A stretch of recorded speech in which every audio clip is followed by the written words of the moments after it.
कर्ण और दुर्योधन की अमर मित्रता। भीष्म पिता के सामने दुर्योधन का विलाप। जय श्री कृष्ण दोस्तों, आज की इस वीडियो में हम लेकर आए हैं एक महाभारत के सबसे भावुक और दिल को छूने वाले प्रसंगों में से एक, जो न सिर्फ एक महान योद्धा की वीरगति का वर्णन करता है बल्कि उस मित्रता का भी कहानी है जो आज भी अमर है। यह प्रसंग है महाभारत के 17वें दिन का, जब अर्जुन के हाथों कर्ण वीरगति को प्राप्त हुए। जब दुर्योधन को अपने प्रिय मित्र की मृत्यु का समाचार मिला तो उसका मन टूट गया। वह इंसान जो सैकड़ों युद्ध लड़ चुका था, जो कभी हारा नहीं था, आज कर्ण की मृत्यु पर बिखर गया। रणभूमि शांत हो चुकी थी, चारों ओर बिछी थी केवल वीरों की चिताएं। रक्त से सनी धरती पर दुर्योधन अपने असुर रोक नहीं पाया। वह सीधे पहुंचा गंगापुत्र भीष्म के पास, जो बाणों की सैया पर अंतिम क्षण गिन रहे थे। दुर्योधन ने भीम के चरण पकड़ ली और फूट फूट कर रोने लगा। प्रणाम पितामह, मैं कंगाल हो गया हूँ। मेरा मित्र, मेरा भाई राधे मुझे अकेला छोड़कर चला गया। मैंने दुशासन की मृत्यु पर भी इतना नहीं रोया जितना आज रो रहा हूँ। पितामह, मैं सचमुच कंगाल हो गया हूँ। भीष्म ने दुर्योधन को ऊपर उठाया और बोले, पुत्र, क्षत्रिय को रणभूमि में इस प्रकार रोना शोभा नहीं देता।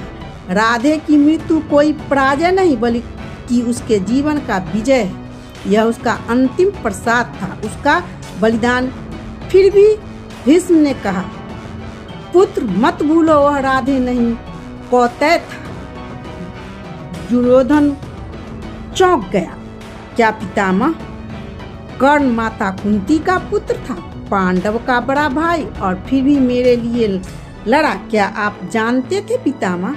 भीष्म ने गहरी सांस ली और कहा, हाँ पुत्र, मैं जानता था, लेकिन क्या मैं उस महान आत्मा का सत्य उजागर कर उसकी तपस्या का अपमान करता?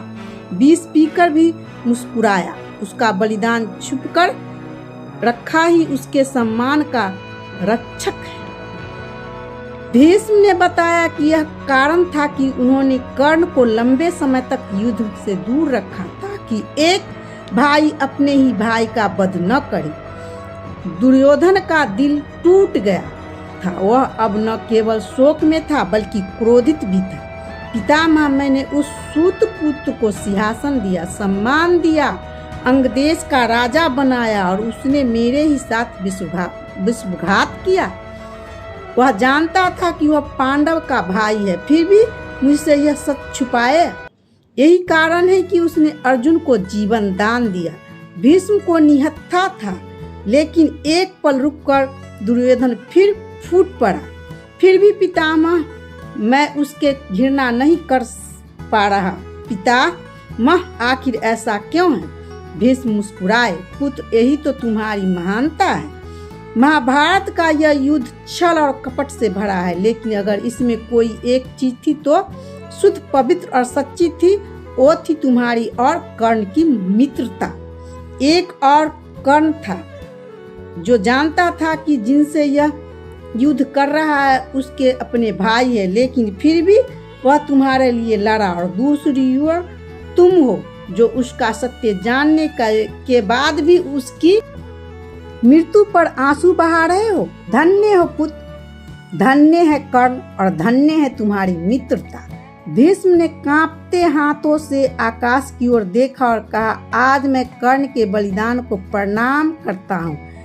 मैं दुर्योधन और कर्ण की उस मित्रता को प्रणाम करता हूँ जो आने वाली पीढ़ी के लिए उदाहरण बनी। इस कथा की सीख, सच्चा मित्र वही है जो विपत्ति में साथ हो। दुर्योधन धीरे धीरे उठता है और भीष्म के चरणों को स्पर्श करता है और अपने शिविर की ओर लौट जाता है। लेकिन यह कथा यहीं खत्म नहीं होती। यह कहानी हमें सिखाती है कि सच्चा मित्र वह नहीं जो आपके वैभव के साथ खड़ा हो, बल्कि वह है जो आपके पतन में भी आपका हाथ थामे रखे। जब पूरी सभा में कर्ण का अपमान हुआ था, जब उसकी जाति पर सवाल उठाए गए थे, तब एकमात्र व्यक्ति जिसने उसका साथ दिया था वो था दुर्योधन।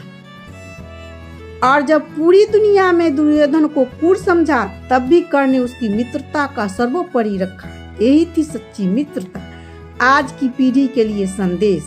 आज जब रिश्ते मतलबों से बंधे हैं, जब दोस्ती सोशल मीडिया की स्टोरी तक सीमित है, तब महाभारत की यह कथा हमें सिखाती है कि सच्चा दोस्त वही होता है जो संकट में, दुख में, असफलता में भी आपका साथ न छोड़े। वीडियो को लाइक करें और शेयर करें। अगर आपको कर्ण और दुर्योधन की इस अमर मित्रता की कथा पसंद आई हो तो वीडियो को लाइक करें और शेयर करें और कमेंट में लिखें जय राधे जय मित्रता।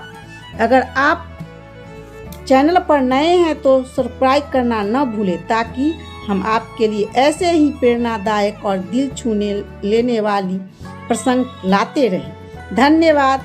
जय कृष्णा। राधे राधे।